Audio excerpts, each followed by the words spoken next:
Bonjour, aujourd'hui je suis en compagnie de Jean-Max, directeur créatif pour Dontnod Entertainment, mais également avec Moguri Médoc, et nous allons parler du nouveau jeu de Dontnod qui s'appelle Life is Strange. Bienvenue dans Extra Life.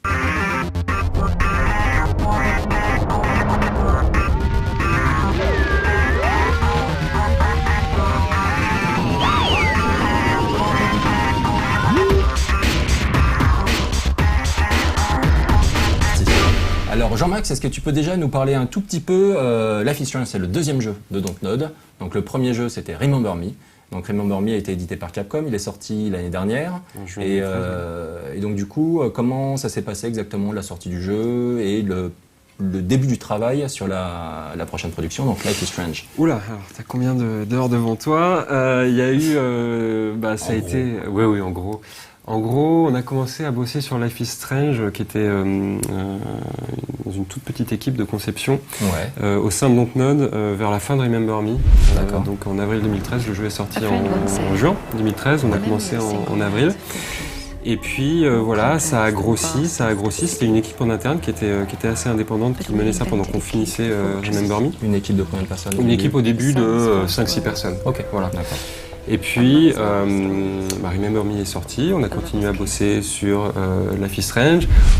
On a eu des petits ennuis, on va dire, économiques généraux sur Dontnod, si vous avez suivi un petit peu l'actualité. Oui, donc à un moment donné, on a dû... Enfin, ça a avancé moins vite que ça aurait pu avancer. Et puis on a continué à ramer, chercher un éditeur, jusqu'au jour où la lumière fut. Et là, Square nous a accueillis bras ouverts. Et c'était. Ça s'est passé quand? Ça s'est passé à la Gamescom du coup? Ça s'est passé. Oula, tiens, ça c'est une bonne question. J'ai tendance à perdre la notion du temps tellement il s'en passe des choses. En fait, c'est des gens qu'on voit régulièrement, comme tous les autres éditeurs sur les salons, type Gamescom, GDC, E3. On se connaît, on va leur pitcher tous nos projets. On leur avait pitché Remember Me d'ailleurs à l'époque, bien sûr. Et là, ça s'est passé grosso modo en début d'année dernière. Il y a eu un pitch qu'on a été leur faire. Enfin, pas en début d'année dernière, en début de cette année-ci. En début d'année, on a été leur faire le pitch et puis ça leur a plu. On a enchaîné sur une due diligence. Ils sont venus voir comment bosser. On a regardé si on pouvait bosser ensemble. C'était oui. Puis voilà, ça s'est fait naturellement. Du coup, Dontnod, vous avez baissé au niveau nombre d'employés, etc. Vous êtes à peu près combien aujourd'hui? Alors, on a baissé. Aujourd'hui, on est une cinquantaine. Voilà, avec une quarantaine de gens sur Life is Strange, les services transversaux. Mais oui, on a baissé. Bon, ça a été les moments un petit peu durs, même très durs de l'entreprise. Ok. Life is Strange, est-ce que tu peux nous faire le pitch du jeu? Oula, alors le pitch du jeu, il y a le elevator pitch, le plus gros pitch. Grosso, là on a un petit peu le temps, c'est un jeu d'aventure moderne. Alors, jeu d'aventure moderne, c'est quoi? C'est un jeu où on met plus l'accent sur le développement de l'histoire, des personnages, et sur le choix, que sur les puzzles plus alambiqués. Alors on a aussi des puzzles, mais voilà, c'est surtout ça l'essence du jeu. Et ça raconte l'histoire de Maxine Caulfield, Max, une jeune lycéenne talentueuse qui revient dans sa ville natale d'Arcadia Bay dans l'Oregon après 5 ans d'absence et qui y va pour étudier la photographie, même si elle-même est beaucoup plus à l'aise derrière la caméra que dans l'objectif. Elle est à l'orée de l'âge adulte et il y a beaucoup de choses dans ce monde qui sont un petit peu qui se décident à cette époque-là. Elle va rencontrer sa meilleure amie d'enfance qu'elle connaissait bien il y a 5 ans, qui s'appelle Chloé, qui elle est devenue une ado complètement sans limite. Je crois qu'elles étaient les meilleures amies du monde. C'était les meilleures amies du monde. Elles sont perdues de vue pendant 5 ans. Elles se sont perdues de vue pendant 5 ans. Max est retourné à Seattle avec ses parents. Le père de Chloé est décédé la même année. Elle est devenue un petit peu... très rebelle, très sauvage. Et c'est leur retrouvaille. C'est... donc voilà, le passage à l'âge adulte ensemble, c'est une fable réaliste sur le passage à l'âge adulte, mon bon monsieur. Et puis il va y avoir aussi une enquête à résoudre. C'est une de leurs amies qui a disparu. Tout le monde croit que c'est une fugue, mais il y a l'air d'y avoir un truc beaucoup plus louche qui se trame sous la surface bien polie de cette petite ville de l'Oregon. Et puis il y a ce twist, ce pouvoir que Max découvre au début du jeu, qui est le pouvoir de revenir dans le temps à n'importe quel moment, de quelques instants, et changer le cours des choses, Ok. le cours. Ça, on en reparlera, plus tard. Du destin, de la destinée, de l'histoire. Oui. Si je peux, ouais, d'où est venue cette, je suppose que c'est une volonté qui devait être là assez tôt, j'imagine, cette volonté de mettre cette histoire aux États-Unis, de la placer à cet endroit-là. Alors ça, comment dire La personne qui écrit, le scénariste est américain. Alors le scénariste est américain. Ça a peut-être joué un peu. Oui, Pas forcément. non, parce qu'à la base, dans l'équipe de conception, il n'était pas encore là et on avait déjà décidé de le mettre là. Je pense qu'on avait besoin. Il n'y a pas de raison, genre on l'a mis là parce que. D'accord. Il y a, je pense, à la base, une envie créative de se différencier de ce qu'on avait fait. On avait fait Néo Paris, donc c'était très français. Voilà, bon, on pouvait aller à Mulhouse ou ailleurs, mais non, on a voulu partir ailleurs. Et on a raisonné plus en termes d'atmosphère qu'on voulait créer. L'équipe qui travaillait dessus a raisonné, a réfléchi là-dessus. Et leur proposition, c'était d'avoir ce mood un petit peu automnal, nostalgique du Nord-Ouest américain. Cette teinte un peu Sundance, Tribeca de film indé. Et on a tout de suite accroché, on s'est dit ouais, ça c'est bon, ça on va le faire et on va voir comment, avec notre savoir-faire de Remember Me et avec le médium interactif, comment est-ce qu'on peut en faire quelque chose de vraiment unique. Et c'est parti comme ça. Et donc voilà, quand on est amateur de ce genre d'univers, un peu la Jeff Nichols ou quoi, bon, l'Oregon tout de suite ça évoque ça quoi. Ça évoque le café chaud, le bonnet, et puis on y va, on pense à plein de trucs. J'ai pensé un petit peu à Ghost World, je sais pas si tu connais le graphic novel, qui a été adapté aussi au cinéma par Terry Zwigoff, il me semble. Mon Dieu, non, je ne vais pas faire semblant, je ne le connais pas. Tu ne connais pas? Non. C'est vachement bien. C'est un super graphic novel écoute. et c'est sur justement le passage à l'âge adulte et c'est deux jeunes filles qui évoluent, genre un peu paumées. Et voilà. Grosso modo, oui, c'est cette année entre la fac et la reprise des... C'est ça? Ouais, c'est ok, ça. d'accord, oui, je vois ce que c'est. Et qui est vraiment magnifique. Et du coup, le monde de l'adolescence, pourquoi? Alors, d'où vient l'envie de raconter cette histoire-là? C'est une envie de se pencher sur encore une fois, enfin, c'est beaucoup de choses. Hein. Tu sais, c'est vraiment quand on crée un jeu, c'était la même chose pour Remember Me. J'imagine j'espère que c'est la même chose pour tous les créateurs. Il y a beaucoup de choses qui viennent. Alors quel endroit, quelle histoire, quel mood, quel gameplay, etc. Puis en fait, on a l'impression de l'extérieur, même a posteriori, qu'une chose amenée à une autre, alors qu'en fait c'est une espèce de magma total, complètement désordonné, puis à un moment donné émerge quelque chose. En post-rationalisant un petit peu, c'est l'envie de se pencher sur une thématique un peu comme dans Remember Me, de mémoire, d'identité. C'est un âge où on fait tout un tas de choix. On se construit, ouais. On se construit, ça va nous amener à l'âge adulte. On essaye un peu plein de trucs, on n'est pas sûr, on n'est pas bien dans sa peau forcément, des fois on y est, des fois on n'y est pas. Et puis on se construit, on fait des choix qu'on va devoir assumer, c'est comme ça qu'on devient un adulte. Et donc avec le rewind, justement, avec cette possibilité de revenir sur ses choix, ça fout un petit peu en plus le Bronx là-dedans, et puis on va utiliser cette histoire pour faire réaliser aux joueurs que c'est bien gentil de pouvoir rewinder tout le temps, mais au bout d'un moment, il va falloir, faire des choix et les assumer, et deux, aussi vivre avec les conséquences de tout ce qu'on a fait avant et qu'on a rewindé plein de fois. Alors là, justement, on parle d'un petit peu de conception, d'inspiration, de sources à droite à gauche. Est-ce que on a pu voir un petit peu des images de Life is Strange et quelques mécaniques? J'imagine qu'on a dû vous faire la remarque. Les mecs, vous avez joué à des jeux comme The Walking Dead de Telltale ou Heavy Rain? Non.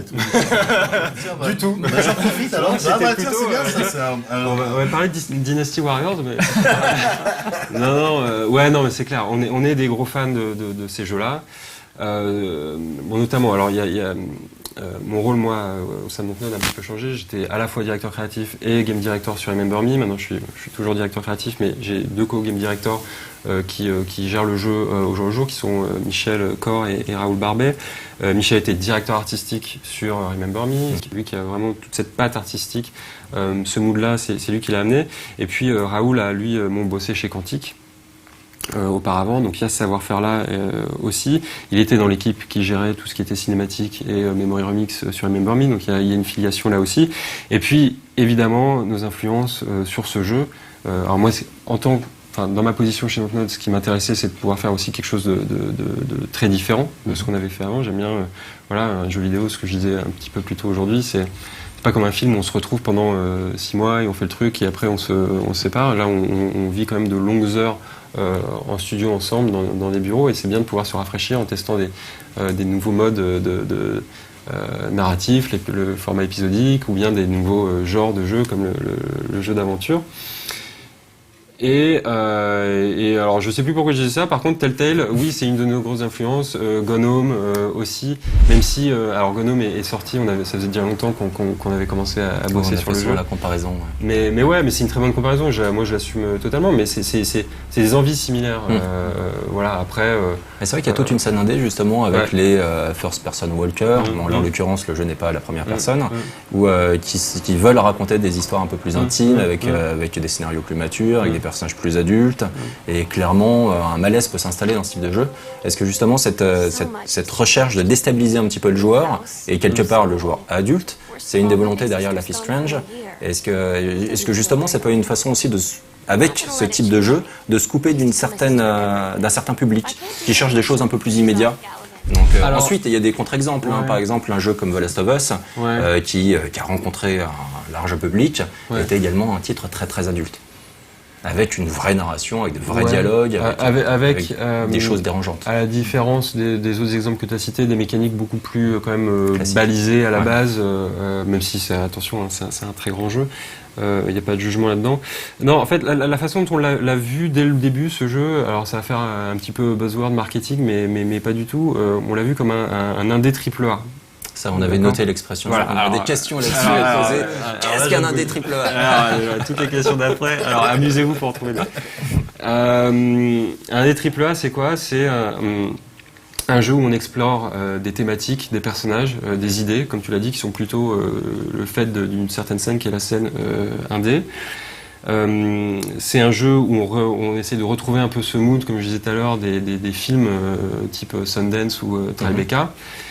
Mais c'est un jeu qui a un éditeur qui lui donne une exposition énorme. C'est un jeu sur lequel on est 40, ce qui n'est pas le cas du jeu indé type, ni un AAA qui lui, enfin voilà, ils sont 1500 pour un AAA. Ils sont 1500, mais donc c'est chez Ubi quoi. Ouais, non mais même, je veux dire, non mais c'est pareil, à mon avis, non mais bon, après c'est toujours pareil, il y a le studio qui fait le cœur du boulot, et puis après il y a tous les sous-traitants, etc. Bon, où est-ce que tu retrouves? Bon, là il y a vraiment une quarantaine de personnes sur Motif, ce qui est plus gros qu'un indé et moins qu'une énorme licence Ubisoft, beaucoup moins. Nous on a voulu se nicher douillettement dans cet espace-là, un petit peu moins exploré, qui est un peu entre les deux. Avec une vraie volonté d'avoir cette histoire mature, cette exploration de thématiques sociales fortes. Alors bon, là, on n'a pas la vidéo la démo devant nous, mais voilà, il y aura des illustrations. Il y a des choses qui sont dites, qui sont faites dans cette première démo, où on a vraiment une approche réaliste de qu'est-ce que c'est le malaise d'être ado, comment est-ce que ça se passe à ces moments-là, et puis il y a derrière cet arc narratif de la disparition de Rachel Amber, mais où est-elle passée, qui va driver aussi cette histoire-là. Un des AAA, je pense que c'est une bonne façon de le décrire. Okay. Et ça fait un peu qu'est-ce qu'ils nous ont inventé là, non, je pense que ça le décrit assez bien. D'accord. Est-ce que du coup tu peux également nous parler un petit peu sur ce type de jeu? Il y a des choses qui sont très importantes, donc c'est l'histoire. Et pour véhiculer l'histoire, il faut des personnages. Et pour que les personnages soient crédibles, il faut de la performance capture, il faut des acteurs qui sachent sortir les lignes de dialogue comme il faut, etc. Comment s'est passée la recherche des actrices en l'occurrence? Est-ce que ça a été délicat? Vous avez travaillé avec quel studio de mocap? Est-ce que vous avez déjà fait beaucoup de choses? Est-ce qu'il y a de la performance capture déjà? Ça se trouve c'est uniquement un travail d'animateur? C'est même pas, non, c'est de la capture de mouvement, mais il n'y a pas la capture des voix en même temps. C'est pas de la full perf. Okay. Voilà. Et il y a énormément de motion capture dans le jeu, mais il y a Il y a beaucoup aussi de retouches à la main sur tout un tas notamment toutes les expressions faciales, tout ça. Voilà, c'est pas un jeu qui, à l'instar d'un Heavy Rain ou d'un Last of Us, va lui vraiment faire tout d'un bloc. Nous, il y a une grosse partie mocap et il y a aussi beaucoup de retouches à la main.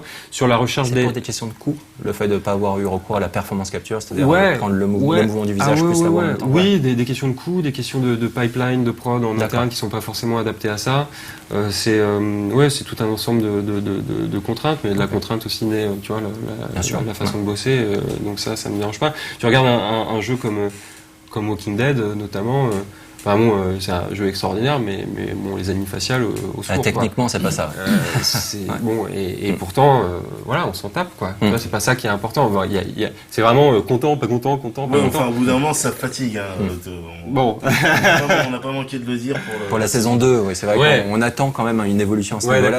J'ai pas joué la saison 2, tu vois, j'ai fait que la 1. Mais je réalise pas forcément si au bout d'un moment, c'est. Voilà, bon, on essaye d'être de toute façon au-dessus de ce standard-là, parce que bon, pour moi on est vraiment quand même plus, on a des production values plus importantes quand même qu'un jeu Telltale, sans être vers Heavy Rain. Et puis sur les acteurs, ça c'est essentiel et déjà vas-y. Les acteurs, surtout que, alors c'est vraiment un sujet tellement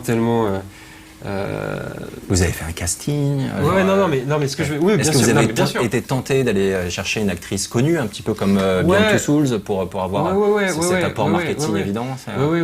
Non, mais ça oui. Non, mais en fait, là où je veux en venir, c'est que, enfin, on a suivi bien sûr tout le process. On a fait un casting, on s'est demandé, tiens, est-ce qu'on mettrait bien quelqu'un de connu? On n'a pas les ronds.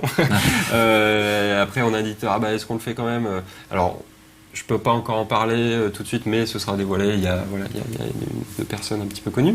D'accord. C'est pas Ellen Page et Willem Dafoe, d'accord. On est un des triple A. Donc on a fait casting, sélection. Il y a les sessions de recording. Du coup, c'était aux US. Oui, Alors oui, tout s'est fait aux US. Ouais. En revanche, ce que je voulais dire, c'est qu'il y avait sur Remember Me, il y avait eu beaucoup de gens qui n'avaient pas aimé les voix, notamment chez les anglo-saxons. Et c'est là où je voulais dire, c'est très subjectif en fait. C'est excessivement subjectif. Je sais pas qui ici aime Christian Bale. Moi j'aime bien Christian Bale. Moi j'aime bien. Ça va. Moi je le trouve exceptionnel dans certains films. Ensuite il surjoue pour sa voix avec Batman. Ok, il n'y a pas de souci. Mais quand tu le vois dans Public Enemies par exemple, il est spectaculaire. Christian Bale, c'est lui qui joue aussi dans. Non, c'est pas lui. Prestige. Non, dans The Fighter. Ou Fighter. C'était The Fighter. C'était Matthew McConaughey ou c'est Christian Bale? Je crois que c'est Christian Bale. Il me semble. Le truc après, c'est spectaculaire. Sur les plateaux de tournage, par contre, il est. Oui, cette histoire. Il prend la mouche très vite. Mais c'est un super acteur. Et tu vois, toujours est-il que moi, j'aime pas du tout. Tu vois. T'as pas vu Fighter, c'est bon. Et voilà, mais à un moment donné, il y a eu une majorité de la presse anglo-saxonne qui sur Remember Me avait pas aimé. Du coup, on s'est retrouvé dans une situation où, quel que soit le jeu qu'on voulait faire, quel qu'ait été notre interlocuteur, il fallait que vraiment on prouve, tu vois, par A plus B, qu'on allait faire du super bon boulot là-dessus. Et à un moment donné, en fait, il faut juste faire confiance au Royal et lui dire, toi tu choisis, et c'est bon, et on te fait confiance. Et on a trouvé le bon compromis. On a changé de prestataire, même si je respecte complètement le boulot qui avait été fait par notre prestataire sur Remember Me, parce que, encore une fois, c'est subjectif. Mais on a pris, on a vraiment pris les choses du bon côté avec Square. On a pas mal échangé, mais à un moment donné, ils ont fait OK, vous y allez. Et c'est bon. On a aussi simplifié notre façon d'écrire les dialogues. Sur Remember Me, c'était écrit en français, c'était traduit, c'était ensuite modifié en anglais pour être punchy. Et puis pour la version française, c'était retraduit en français à partir de la version anglaise. Tu vois, le merdier. Okay. Donc, alors, justement, une fois à la sortie de Remember Me, il y a eu des retours des joueurs, de la presse, tout ça, un certain nombre de feedbacks, un certain nombre de feedbacks négatifs sur certains points. Est-ce que, même si on n'est pas sur le même type de jeu, je veux dire, Life is Strange, on est d'accord qu'il n'y a pas de dimension beat'em all. Enfin, j'ai vu des images. Tu sais jamais. Voilà. Non, y a pas, mais y a pas, même si c'est pas le même genre de jeu, est-ce qu'il y a des feedbacks qui ont généré chez Dontnod voilà, des changements dans la méthode de travail, peut-être? Typiquement, enfin, le plus gros truc, c'est exactement ce dont je viens de parler, tu vois, sur la façon d'écrire les dialogues, sur les process avec l'éditeur, de validation, des voix, donc ça, c'est le gros truc. Après, quelque chose qu'on essaye un des gros points faibles de Remember Me, c'était la façon dont on enseignait le combat, qui a fait que 50% des gens n'ont pas compris le système de combat, et ça c'est de notre faute, c'est de ma faute même. Alors que les 50% ont trouvé ça charmé, putain c'est hyper varié, c'est génial et tout, et les autres, c'est chiant, c'est nul. Bon. Mais bon, il n'y a pas de combat dans Life is Strange. L'autre gros point noir, c'était la linéarité. La linéarité, en fait, on n'était pas beaucoup plus linéaire qu'un Uncharted, c'est juste qu'on l'a mal caché. Et on n'a pas assez donné d'espace aux joueurs pour explorer un petit peu et en étoile à certains moments avant de repartir plus en couloir. Ça, on essaye de le changer sur Life is Strange, même si c'est pas un jeu d'action-aventure, mais il y a beaucoup plus d'exploration tout simplement. Ouais.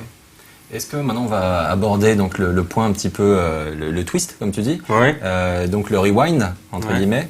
Donc en gros ça fonctionne, tu fais quelque chose et tu peux revenir dans le temps. Donc avec Max qui possède ce pouvoir, j'imagine que ce sera expliqué ensuite cet élément fantastique dans le jeu. Et c'est uniquement de quelques secondes. Elle peut pas repartir, genre reculer dans le temps, genre de 2 minutes, voire d'1 heure. Tu peux pas revenir au début du jeu, tu vas tout recommencer de zéro. Tu peux même revenir avant que le jeu ait été pendant fait. sa conception, c'est un truc de crazy. Voilà, ça, je laisse aux spectateurs le soin de découvrir ça. C'est la feature. Ça peut marcher. Non, en fait, en théorie, si, elle peut rewinder autant qu'elle veut, d'accord. Ouais. Je pense qu'à sa naissance, elle va galérer un peu. Non, elle jusqu'au moment où elle a eu le pouvoir. Ouais. Mais en fait, dans le jeu, on peut pas faire n'importe quoi. C'est un peu complexe à gérer. On le fait, c'est un système de checkpoints en fait, où on signifie au joueur que entre ces deux bornes-là, il peut rewinder autant qu'il veut. Okay. Au-delà, c'est une autre période qui s'ouvre. Mais entre ces deux checkpoints-là, si tu veux marcher en rond pendant 2 heures et le rewinder juste pour voir ce que ça fait, tu peux. Voilà, cool. Non, mais au-delà de ça, bien sûr, on va l'utiliser à certains moments sur des séquences très courtes, de puzzles, sur des séquences plus longues où tu as des choix, des enchaînements de choix de conséquences entre deux checkpoints. Est-ce que tu gardes ça? Est-ce que tu reviens? Voilà, on module vraiment la durée sur laquelle on veut que le joueur s'en serve. Ce que j'ai vu, il me semble, dans une interview, je crois que tu avais donné pour un site américain, je crois, à l'occasion, j'imagine, de la Gamescom, mais je suis pas sûr. Oula. Et il me semble que tu parlais d'une volonté de faire une vraie distinction entre les conséquences, enfin, les choix, leurs conséquences à court terme et à plus long terme. Ouais. Donc dans ce cas, comment ça intervient dans le... Est-ce que c'est justement le fait de limiter les rewinds à des fenêtres données qui fait qu'au bout d'un moment, on pourra pas revenir sur des choix plus vieux. Parce que pour la notion de conséquence, il faut qu'on assume certains choix. J'imagine que tu peux essayer différentes choses et dire ça me convient, mais en fait il y avait encore une autre solution qui modifiait telle chose plus loin. Dans les faits, tu pourras toujours reloader une autre sauvegarde si tu veux changer. Hein. Après ça c'est qu'une une façon pour nous de moduler l'expérience, savoir que le joueur, on va lui donner ce laps de temps sur lequel il pourra rewinder. On a ce que je disais sur les conséquences à court terme. En fait, le fait d'avoir le rewind, ça fait que dans un jeu où tu fais des choix, un jeu à la Walking Dead ou un jeu comme le nôtre, la notion de choix, c'est justement ce qui est intéressant, c'est que tu fais putain, qu'est-ce que je vais faire? Je le fais, hop, et puis je vais devoir vivre avec. Voilà, et très souvent c'est très court en fait. Il faut que tu choisisses et hop, trop tard, c'est fini. Voilà, ça c'est un nouveau courant un peu. Ça n'a pas toujours été le cas. Non, ça n'a pas toujours été le cas. Et donc, tu mets le rewind, t'enlèves un peu, tu vois. Tu fais pas de choix en fait, tu testes tous les trucs et puis voilà. Donc ça on en a eu conscience très tôt. Sinon je serais très mal à l'aise là. Merde, j'avais pas pensé. Putain. non mais ça pourrait arriver. Et en fait ce qu'on a fait c'est qu'on a à court terme en fait quand tu fais un choix, t'as une polarité qui se met on a des grands schémas chez Dontnod par rapport aux personnages que ça impacte. C'est positif ou négatif, sachant qu'un choix positif vis-à-vis d'un personnage A peut être négatif par rapport au B, etc. Mais grosso modo, t'as ça. Et en fait, on les suit à travers tout le jeu, et on voit comment on a des répercussions jusqu'au bout du jeu, carrément, où parfois quelque chose qui était positif au début, clac, clac, clac, ça devient négatif. Comment est-ce que ça se combine avec d'autres choix que tu as fait? Et le but, c'est toujours un petit peu surprendre le joueur. Alors, si on faisait l'exact inverse, c'est-à-dire que tu fais un truc bien, tu sais que ça va être de la merde derrière, ce serait pareil. Il faut, voilà, donc on essaye de trouver le bon équilibre pour toujours surprendre le joueur, enfin du moins. Si c'est le surprendre, tant mieux, mais au moins, voilà, qu'il ne sache jamais trop à quoi s'attendre. Parce que du coup, malgré le rewind, il y aura quand même la possibilité de refaire le jeu et de vivre quelque chose de différent. Complètement. C'est un peu l'idée. C'est un truc que j'aimais bien, par exemple, dans Heavy Rain, on peut penser ce qu'on veut du jeu, mais c'était les discussions qu'il y avait après avoir fini le jeu entre les joueurs. Ça, c'était sympa. Genre, t'as fait quoi? Genre, j'ai fait ça, mais putain, j'ai pas vu ça, etc. Est-ce que tu auras Non. Non. Non. C'est pas. On est dans. C'est important de pas faire de fausses promesses sur le jeu. On est plus dans une dynamique à la Telltale. Ok. D'accord. Où tu as une histoire qui suit son cours. Et ce qui va changer, c'est vraiment la perception des événements, la perspective que tu as selon les alliances que tu auras créées, tout ça. Quelle facette des gens tu vas découvrir. Tel événement se passera de toute façon, mais pas forcément pour les mêmes raisons et avec la même approche des personnages. Donc le but, c'est vraiment de créer voilà, ce type de film indé, mais avec la notion vidéoludique de la customisation de l'expérience pour le joueur. Après, des expériences comme celle que Quantic produit, c'est génial, mais si vous me trouvez l'éditeur qui aujourd'hui fait des chèques pour faire ce genre de production, voilà. C'est pas beaucoup, si vous voulez, Sony, Microsoft. Voilà, non mais c'est économiquement quasiment impossible de se dire on va faire 36 embranchements, c'est pas possible. Vous avez, au final, les joueurs, 90% des joueurs vont avoir fait tel truc, et donc le rapport entre l'investissement et ce que les gens jouent, c'est pas... C'est la qualité d'un jeu, c'est pas parce que tu as plein d'embranchements que le jeu va être... Non, bien sûr. Non, vas-y. Donc du coup, j'avais une question pour ce type de jeu qui est vraiment la narration est essentielle, la qualité des dialogues, des personnages, etc. Lorsque vous faites tester un petit peu vos protos, est-ce que vous les faites tester également à des gens qui ont un regard qui n'est pas celui d'un joueur? Par exemple, des réalisateurs de films, tu parlais de Sundance, etc., des réalisateurs de films indés, pour avoir leur perception, eux, sur la justesse de certaines situations. Alors, notre writer est, en fait, pour la petite histoire, il a bossé sur le premier Deus Ex et ensuite sur Daikatana. Mais ensuite, il a beaucoup plus évolué dans le monde du film indé, de la scène indé de Los Angeles et de la web series. Donc, il a déjà, lui, ce regard-là, qui est un regard un peu oblique, tout en ayant l'expérience jeu vidéo. Après, oui, on fait des focus tests avec, surtout, c'est plus sur la comment dire, la crédibilité de l'argot, etc. On fait des focus tests avec des gens. Après, est-ce qu'on l'a montré à des réals? Non. Non. Mais on a dans l'équipe déjà des réals. Donc, si tu veux, c'est... Voilà. Et tant qu'on parle de narration, donc le jeu sera épisodique, hein, si je me trompe pas. C'est... Pourquoi on se dit à un moment donné, mon jeu gagnera à être épisodique? Est-ce que c'est un souci de narration, justement, des choses qu'on peut se permettre et qu'on pourrait pas se permettre sur un jeu entier, entre guillemets, en un bloc? Ou est-ce que c'est plus commercial? Je sais pas.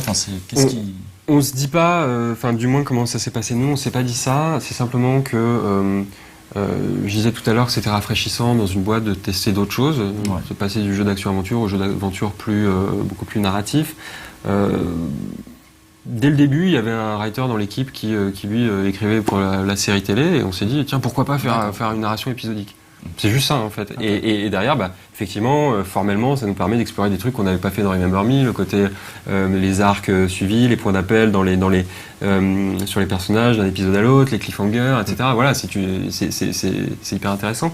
Mais on s'est pas dit à la base, ce jeu, on ne peut le faire qu'en épisode. Après, ça a résonné avec les éditeurs et notamment Square, qui eux, ils ont vu aussi une manière économique de tester ce segment du jeu épisodique, narratif. Ok. Très bien. Est-ce que tu peux nous donner maintenant des petits détails, genre complètement pratiques, genre quelles sont les plateformes sur lesquelles Life is Strange devrait sortir, et est-ce que tu as une fenêtre de tir pour la date de sortie? J'ai tout ça. T'as tout? J'ai tout ça. Ouais. Alors, ça sort sur PS4, PS3, Xbox 360, Xbox One et PC. Pas Wii U. Mais je pose la question tout le temps, parce que jamais ça sort sur Wii U. Jamais personne ne sort déjà sur Wii U. Pas pour le moment, c'est pas prévu. Et ça sort début 2015. Voilà. Ok. C'est une info très très récente qu'on n'avait pas le droit de dire jusqu'à il y a D'accord. une semaine. Mais donc, c'est le premier épisode qui sort début 2015. Ouais. Et il y a oui, une ensuite, idée du rythme de. Alors Parce que justement, tel, parfois, c'est ils prennent Ah oui, le voilà, temps. c'est ça. alors c'est exactement une des choses qu'on a voulu nous gérer en amont en fait. On avait fait le même constat, on se disait putain c'est important de. Enfin, ce qui est plaisant dans une série, notamment toutes les séries HBO etc. C'est de Ouais. savoir ok Ouais, telle ça heure, tombe, tel ouais. moment. Ouais. C'est bon. c'est ça.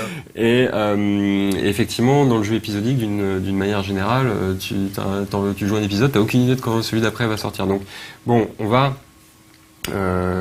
essayer de faire beaucoup mieux. Et la fenêtre de tir entre chaque épisode, c'est 6 semaines.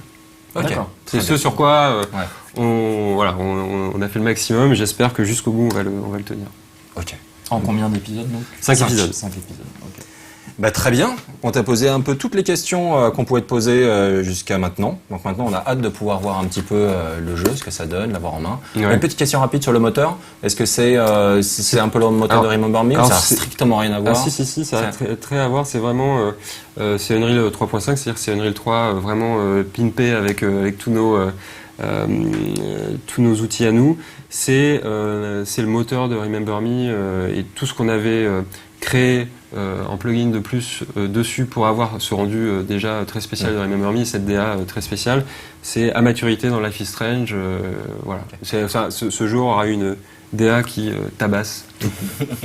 Une autre petite question. Le jeu se situe dans quelles années exactement? Aujourd'hui ou... Ça se situe l'année dernière en fait, 2013. D'accord, ok. Donc là, des adolescentes, il va y avoir du Facebook, Instagram, etc. dans tous les sens, quoi. Voilà, Ouais. ouais. Alors Ok. pour la Ça, petite ça va être- histoire, dans la démo, il y a une ambiance un petit peu 90s Ouais, qui se dégage. Ouais, j'ai trouvé aussi. C'est parce que en fait, Chloé vit vraiment dans une espèce de bulle qu'elle s'est formée avec tous les effets personnels, pas tous les effets personnels de son père, mais tout ce qu'il lui avait légué culturellement, ses disques, sa chaîne hi-fi, son appareil photo, etc. C'est un peu son mausolée, et donc elle est un petit peu là-dedans. Mais vous sortirez, il y aura du dubstep partout. Ne vous inquiétez pas. Ouais. Non, c'est bon. Soyez tranquille. Non, mais je veux dire, voilà, ce sera vraiment le monde réel dehors. Très bien. Merci beaucoup. Merci d'avoir accepté de participer à cette Merci émission à vous. et de nous avoir présenté Life is Strange. Merci à vous également. Et on se retrouve très bientôt pour un prochain Extra Life. Salut tout le monde.